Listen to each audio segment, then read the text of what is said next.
vidéo. Donc c'est ma 100e vidéo sur cette chaîne. Je suis tellement contente d'être arrivée, voilà, à vous donner envie de me suivre pendant si longtemps pour d'aussi nombreuses vidéos. Ça me fait énormément chaud au cœur. J'espère que le contenu continuera à vous plaire. Donc on passe directement aux questions, puisque justement pour ma 100e vidéo, j'ai décidé de répondre à vos questions et j'ai posté donc sur Facebook et sur Instagram pour vous demander, voilà, de me poser les questions qui vous taraudent depuis un moment, auxquelles vous voulez que je réponde. Donc plusieurs d'entre vous ont répondu à cet appel et aujourd'hui je vais essayer de faire de mon mieux pour y répondre. Le truc c'est que je n'ai absolument pas préparé pour cette vidéo, donc je vais juste lire et essayer de répondre au fur et à mesure. Donc voilà, je vais essayer de faire de mon mieux et j'espère que le rendu vous satisfera. Voilà, donc je passe directement aux questions que j'ai reçues sur Facebook. Donc tout d'abord, il y a Asma qui m'a demandé « What was your dream job when you were a child ?» Pour ma part, mon job de rêve quand j'étais jeune, c'était de devenir un jour architecte. Ça me fascinait à un moment donné de ma vie lorsque j'étais assez jeune. Le simple fait d'imaginer des bâtiments, d'imaginer comment ils vont être construits, voilà, de pouvoir dessiner des plans de ces maisons ou de ces bâtiments. Donc ça me faisait énormément envie, ça me faisait rêver. Et à une époque, je n'arrêtais pas, voilà, de faire des plans de toutes les maisons ou les bâtiments auxquels je me rendais. Et petit à petit, donc j'ai évolué, mes goûts sont devenus différents et j'ai aspiré à autre chose. Et finalement, je travaille dans un domaine qui n'a absolument rien à voir avec ce que j'aurais pu imaginer quand j'étais plus jeune, puisque c'est un domaine qui est relativement récent. C'est la vie. En même temps, on peut, même quand on fait plein de projets et qu'on se trace son parcours, ou bien qu'on a plus ou moins une idée d'où on veut aller, ça ne veut pas forcément dire que c'est ce qui va se produire. Un jour on peut vouloir devenir quelque chose et le lendemain on peut se retrouver à un endroit complètement différent, et c'est plus ou moins ce qui m'est arrivé. Ça ne veut pas dire que je n'aime pas mon travail aujourd'hui, je me sens épanouie, j'aime beaucoup ce que je fais et voilà, donc c'est la vie, qu'est-ce que je peux ajouter à ça, hein? Donc ensuite elle me demande quelle est la chose qui me dérange le plus en Tunisie et que je voudrais changer. C'est une question assez difficile, Asma, parce qu'il y a plusieurs choses qui clochent en ce moment en Tunisie, notamment au niveau politique, au niveau économique. On a aussi une crise sociale. Malheureusement, la révolution n'a pas été ce qu'on a espéré. Elle a apporté bien plus de problèmes qu'elle n'en a réglé, et je pense, en tout cas à mon avis personnel, c'est que certes on a eu une révolution, mais ça n'a pas été une révolution complète, donc ça n'a été que sur le plan politique, alors que pour moi une révolution, si elle veut être réussie, il faut vraiment qu'il y ait une révolution culturelle et sociale qui va avec, ce qui n'a pas été le cas en Tunisie, même si on voit que la société civile est en train d'agir, qu'elle est très active en fait en Tunisie aujourd'hui pour, voilà, pousser la société à s'améliorer et tout, mais il n'y a pas encore eu de vraie révolution culturelle en Tunisie pour pouvoir faire changer et évoluer les mentalités afin d'influencer aussi bien l'économie que la politique pour que le pays sorte de cette crise qui ne cesse, dans laquelle plutôt il ne cesse de s'embourber. Voilà, c'est la chose que j'aimerais changer, mais bon, ça ne dépend pas seulement de moi, il faut un effort collectif pour que le pays s'en sorte. Bref, je passe ensuite à Mélissandre. Donc Mélissandre me demande alors demain tu peux faire le tour du monde, quelle est ta palle de voyage idéale? Pour ça je peux tricher en disant que puisque j'ai acheté récemment une liseuse. Donc je n'ai pas vraiment besoin de me faire une palle, étant donné que je peux emporter toute ma bibliothèque avec moi. Déjà j'ai pratiquement, enfin j'ai dans les environs de 300 livres sur ma liseuse. Donc j'ai vraiment de quoi faire si je veux, voilà, si je me lance dans un tour du monde demain. Mais franchement, si je devais emmener quelques livres essentiels, à mon avis, bon, je ne sais pas si je peux donner des titres, mais au moins je vais emmener des livres voilà, qui me plairont forcément, je pense.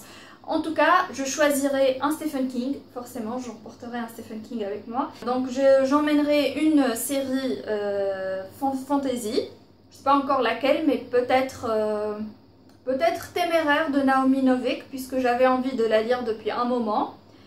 J'emmènerai une série SF, probablement Fondation de Isaac Asimov, que j'ai très envie de découvrir. Et pour les thrillers, peut-être voilà, les Donato Carisi, donc je les ai là. Donc peut-être les Donato Carisi, puisque j'ai envie de découvrir Le Tribunal des âmes, que j'ai commencé mais que je n'ai pas fini parce qu'à ce moment-là je n'étais pas spécialement d'humeur voilà, à lire un thriller. Ensuite il y a Malefico et ensuite il y a Tenebra Roma. Je ne suis pas sûre, mais je sais qu'il y a un tome 3 qui sort ou bien qui est sorti. Je ne sais plus lequel, mais voilà, je prendrai voilà, cette série de thrillers avec moi parce que j'aime beaucoup la plume de Donato Carisi. Ensuite, je passe à Hanen qui me demande comment avoir assez de temps pour lire avec le job et la famille. Alors, pour ma part, je dirais que quand on veut trouver du temps à consacrer à une passion, on trouve toujours le moyen de s'arranger parce que ce soit se coucher un peu plus tard que d'habitude, se lever un peu plus tard que d'habitude, au lieu voilà, de prendre 1h30 pour déjeuner, on peut prendre un quart d'heure pour déjeuner et passer le reste à lire. On peut s'arranger, il y a toujours le moyen voilà, de s'organiser pour trouver un peu de temps pour lire. Pour ma part, voilà, j'ai besoin de lire chaque jour. Pour moi, c'est essentiel d'avoir ma dose de lecture. Donc, je m'organise toujours pour avoir un peu de temps pour lire. Comme j'aime beaucoup le sommeil, donc en général, je ne me lève pas plus tôt que je le fais d'habitude pour aller au travail. Mais pour ma pause déjeuner, donc je déjeune assez vite pour pouvoir avoir le temps de lire avant de retourner travailler. Et ensuite, il m'est même arrivé de sauter complètement le repas du déjeuner pour pouvoir lire un livre parce que j'arrivais pas à décrocher. Et donc à la fin de la journée, je finis souvent tard le travail. Donc je retourne chez moi ou bien je sors avec mes amis. Et après, quand je rentre, avant de me coucher, donc je prends une demi-heure à 1 heure selon ma disponibilité pour voilà, lire. Et si le livre est super sympa, probablement que je vais me coucher plus tard que d'habitude parce que je n'aurais pas pu ou bien difficilement décrocher du roman. Mais à part ça, en fait, lorsque je conduis pour aller au travail ou lorsque je conduis pour rentrer du travail, donc au moment où il y a voilà, beaucoup d'embouteillages sur la route, je mets justement un audiobook et j'écoute. Et ça me fait une lecture en plus pour combler voilà, ce temps mort où je ne fais absolument rien de constructif. Et ça me permet voilà, de lire un grand nombre de livres dans l'ensemble. Je passe ensuite, j'espère que j'ai répondu à ta question Hanen. Donc il y a Ariel Sauté et ma très chère Ariel donc m'a laissé quelques questions, plusieurs en fait. Donc je commence par, est-ce que tu lis en plusieurs langues? Donc pour ça oui, je parle plusieurs langues, donc arabe, français, anglais et un peu d'espagnol. et je lis dans ces 4 langues, bien que l'espagnol ça fait un bon moment que j'ai pas lu parce que voilà, étant donné que je suis débutante encore dans cette langue et que je ne la pratique pas souvent, je ne suis pas tellement adepte voilà, de lecture en cette langue. Par contre, pour la langue arabe, disons que j'ai une relation assez compliquée avec cette langue parce qu'à une période je lisais des livres en arabe et puis j'ai fait des études de droit et j'ai dû lire beaucoup de livres en arabe, mais voilà, après avoir fini mes études en droit, je crois que je n'ai plus lu de livres en arabe.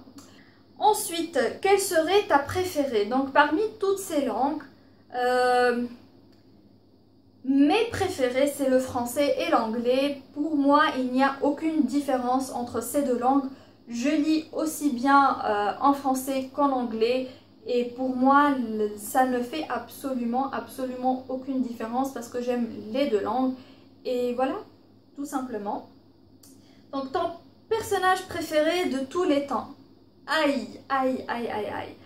Là, c'est une question extrêmement difficile parce que comment dire, en général, ce que je retiens des livres, c'est pas forcément les personnages, mais si je devais choisir, un personnage de mes livres préférés de tous les temps, je dirais Hannibal Lecter. Voilà. Si je devais choisir parmi tous les personnages, je dirais Hannibal Lecter. Peut-être dans une deuxième position, Dracula. Le comte Dracula. Voilà.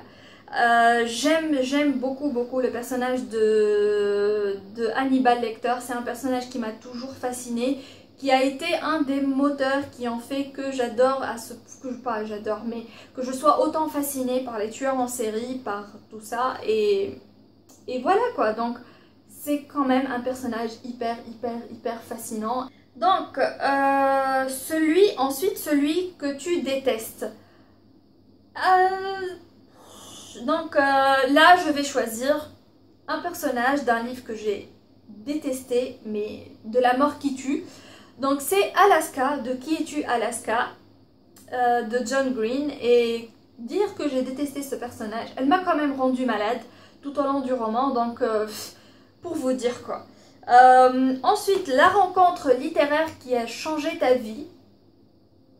Je dirais que ça a été la rencontre de Aat Fateh, parce que c'est un peu grâce à lui que j'ai découvert Sonia, qui m'a ensuite fait découvrir Yusra, Arwa, etc. Et voilà, donc aujourd'hui, je considère ces trois filles, donc Sonia, Yusra et Arwa, mais aussi Asma, mes meilleures amies. Et voilà, donc c'est la Dream Team. Et je les adore du plus profond de mon cœur. Et je ne remercierai jamais Aatef d'avoir amené avec lui Sonia à cette rencontre du Tunis Book Club à laquelle je l'avais invitée pour parler de son roman. Donc merci Aat Fateh. Je ne pourrai jamais assez te remercier pour m'avoir apporté voilà, autant de bonheur et de si belles amitiés avec toi. Voilà, donc je suis totalement émue, on va pas pleurer. Hein. Bref, je passe à la suite. Donc tes petits péchés mignons quand tu lis. Alors mes petits péchés mignons quand je lis, j'ai tendance à voilà, manger beaucoup de sucreries quand je lis, que ce soit des bonbons, du chocolat, des gâteaux, etc. J'aime beaucoup voilà, manger des sucreries quand je lis. C'est pas bon pour ma santé et ce n'est pas bon non plus pour ma ligne. Mais bon, c'est pas comme si je fais super attention à ma ligne. Bref, on passe à la suite. Donc, comment tu imagines la couverture de la maison des guidés? Alors, pour ça, Je l'imagine beaucoup plus sombre et je fais vraiment confiance à Leila. Enfin, je sais pas si ça va être elle qui va faire la couverture du tome 2, mais puisqu'elle a fait le tome 1, donc je suppose qu'elle va faire le tome 2.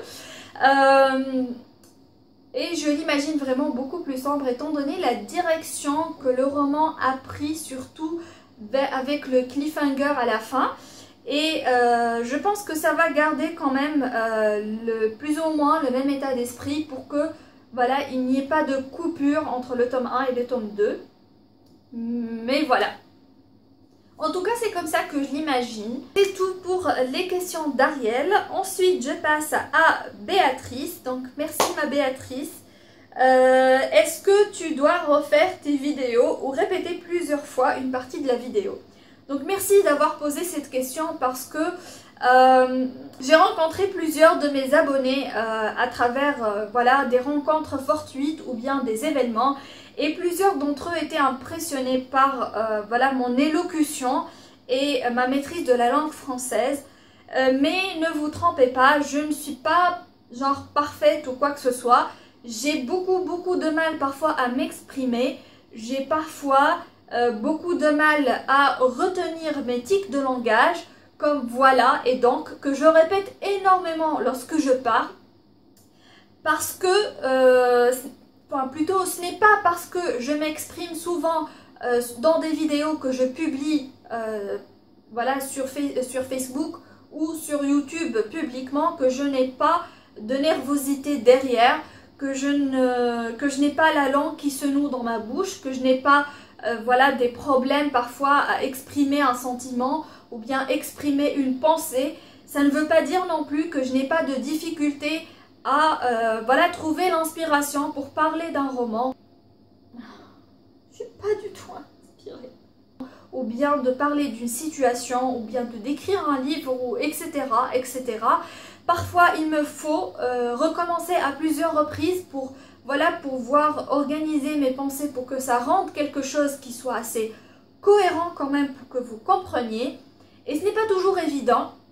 Parfois, je recommence à plusieurs reprises jusqu'à devenir extrêmement frustrée avec moi-même et j'arrête de filmer. Et parfois, voilà, ça marche du premier coup, donc tant mieux. Mais voilà, donc voilà, encore une fois.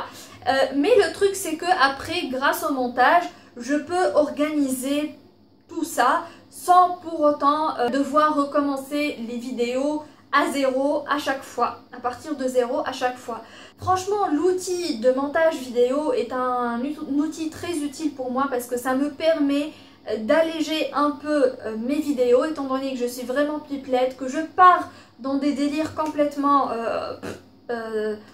qui n'ont rien à voir avec le livre dont je dois parler ou bien le tag que je dois faire, etc. Et donc je dois enlever ces passages lorsque je fais le montage parce que sinon ça fait des vidéos trop longues et des passages qui ne vous intéresseront probablement pas. Et voilà, donc c'est pas quelque chose qui vient naturellement pour moi. Bref, je passe ensuite aux questions qui m'ont été posées sur Instagram. Donc j'en ai reçu plusieurs sur Instagram aussi.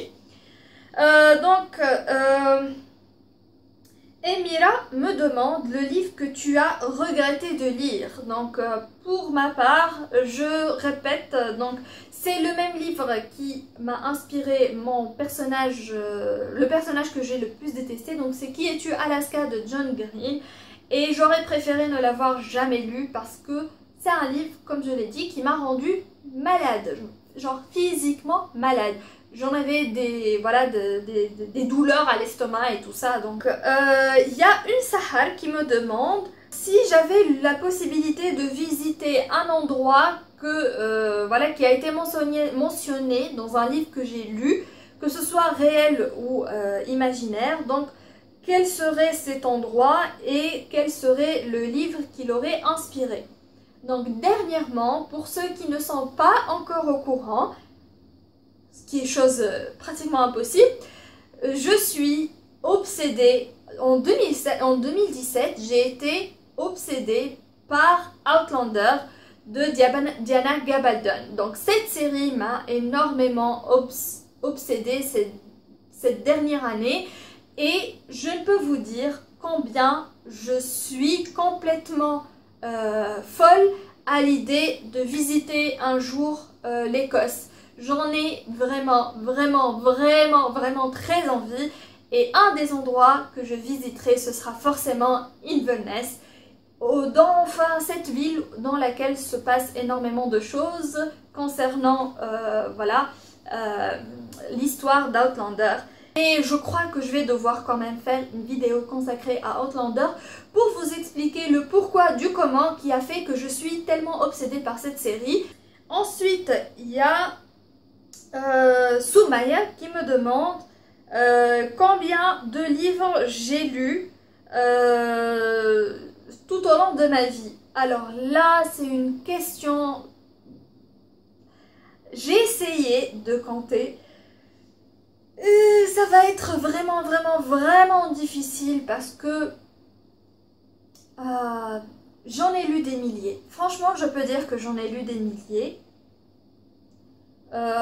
Tout simplement parce que j'ai commencé à lire alors que je n'ai... Enfin, plutôt dès que j'ai commencé, que j'ai appris à lire, donc j'ai commencé à lire à ce moment-là. Et je ne me souviens plus du tout de combien de livres je lisais à cette époque-là, mais il faut dire que même si le rythme de lecture ne devait pas être aussi rapide que celui que j'ai maintenant, les livres que je lisais à l'époque n'étaient pas non plus aussi lents que ceux que je lis maintenant. Et comme je sais que je lisais énormément, j'avais une bibliothèque toute pleine à craquer de livres, je lisais beaucoup. Alors là, pour vous dire combien de livres j'ai lus, c'est vraiment impossible, mais je sais que ça se compte dans les milliers. Et vous donner un chiffre exact est pour moi aujourd'hui impossible. Franchement, c'est impossible. Ensuite, elle m'a demandé dans quelle maison d'Harry Potter je suis. Donc, je suis dans Serpentard, donc Slytherin en anglais. Et j'aime beaucoup cette maison, donc je suis contente d'avoir été mise là. Ensuite... quel est le personnage Harry Potter duquel je me sens la plus proche? Je n'ai pas vraiment d'affinité particulière avec un personnage ou un autre d'Harry Potter et je n'ai pas spécialement le sentiment d'être proche de l'un d'entre eux. Mais mon personnage préféré de la série Harry Potter, c'est Severus Snape ou Severus Rogue, si vous l'avez lu en VO ou en VF. Et j'adore ce personnage, je suis super fan et c'est d'autant plus satisfaisant pour moi d'être dans la maison Serpentard. Voilà, c'est tout pour aujourd'hui, j'espère que ça vous a plu, que voilà, c'était des questions assez sympas, assez diversifiées et je me suis fait un plaisir d'y répondre. J'espère que voilà, j'ai bien répondu à vos questions surtout. Et je vous dis à très bientôt pour une nouvelle vidéo qui sera cette fois consacrée au mois d'octobre, donc au mois d'Halloween, qui est un mois que j'adore puisque ça me permet des lectures dans cette thématique-là.